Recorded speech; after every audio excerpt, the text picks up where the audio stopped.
Hi friends, இன்றைக்கி நம்ம பார்க்க போகிறது திமுக வெஸ் அதிமுக. அதாவது திமுகவை பற்றி முதல்ல பார்க்கணுன்னா, திமுக வந்து ஒரு ஆலமரம் மாதிரிங்க. ஆமாங்க, அந்த ஆலமரத்தை வந்து விதைச்சவர் வந்து பெரியார் அவர்கள்.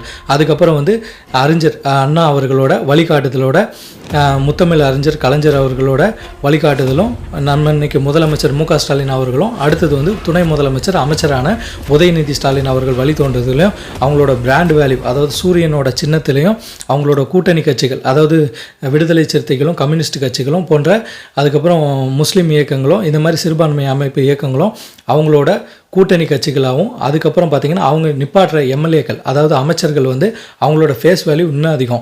அதாவது அந்த சூரிய சின்னத்தில் நின்னா தான் ஜெயிக்கணும்னு கிடையாது, அவங்க சுயேட்சையானாலும் ஜெயிக்கிற அளவுக்கு அவங்களோட ஃபேஸ் வேல்யூ அதிகமாக வச்சுருக்கிறதுனால சூரிய சின்னத்துக்கு, அதாவது டிஎம்கேக்கு பலங்கள் அதிகமாக இருக்குது. இப்படி அவங்களோட பலம்னு பார்த்திங்கன்னா அவங்களோட கூட்டணி கட்சிகளும் பிராண்ட் வேல்யூவும் அமைச்சர்களின் ஃபேஸ் வேல்யூவும். பலவீனம் வந்து கூட்டணி உடைவதே அவங்களோட மெயினான பலவீனம்.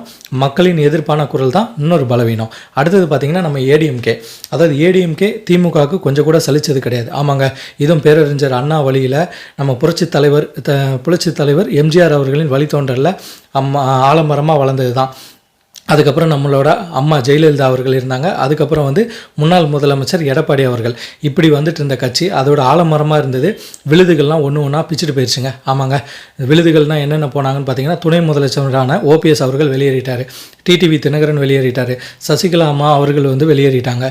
அடுத்தது எண்ணற்ற செங்கோடையன், இவங்கள பாரி நிறைய அமைச்சர்களும் வெளியேறதுனால அவங்க கட்சிக்குள்ளே உள்குழப்பங்கள் உள்பூசல்கள் அதிகமாக இருக்குது.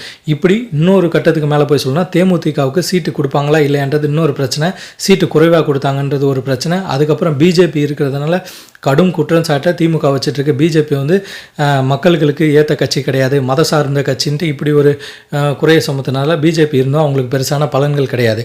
இந்த இரட்டை இலை சின்னத்தையே பிஜேபி தான் அவர் கொடுத்துச்சுன்னு எடப்பாடி அவர்கள் வந்து பிஜேபி கூட இருக்கார். அடுத்தது பார்த்திங்கன்னா பாமகவை பற்றி சொல்லணும்னா, இன்றைக்கி அன்புமணி ராமதாஸ், அதாவது ராமதாஸ் ஐயா அவர்கள் அன்புமணி கட்சியா இல்லை ராமதாஸ் அவர்கள் கட்சியான்ட்டு மாற்றி அவங்களுக்குள்ள ஒரு பிரிவினைவாதம் போயிட்டுருக்கு.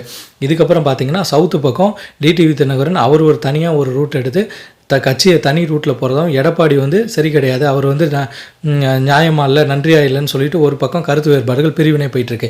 இப்படி ஆப்போசிட்டில் இருக்க ஸ்ட்ராங்காக இருந்த ஏடிஎம்கே கட்சி இன்றைக்கி பல பிரிவினைவாதத்தோட உள்கட்சி பூசலாலையும் அவங்க விலகி நின்றுட்டா, அப்போ டிஎம்கே எந்த அளவுக்கு ஸ்ட்ராங்காக வளரும்?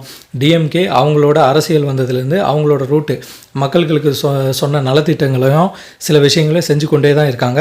அதில் ஒரு சில குறைபாடுகள் இருந்தாலும் கூட அவங்க கட்சி இன்னும் வளர்ந்துக்கிட்டு தான் இருந்ததே தவிர தாழ்ந்து போகலை. ஆனால் ஏடிஎம்கேவோ ஒவ்வொருத்தர் உள்கட்சி பூசல்னால பிரிஞ்சு போக, பிரச்சனைகளை சந்திக்க, இன்னும் கட்சி எந்தளவுக்கு யார் யார் இருக்காங்கன்னே, என்னென்ன கூட்டணின்னு ஒரு நிலை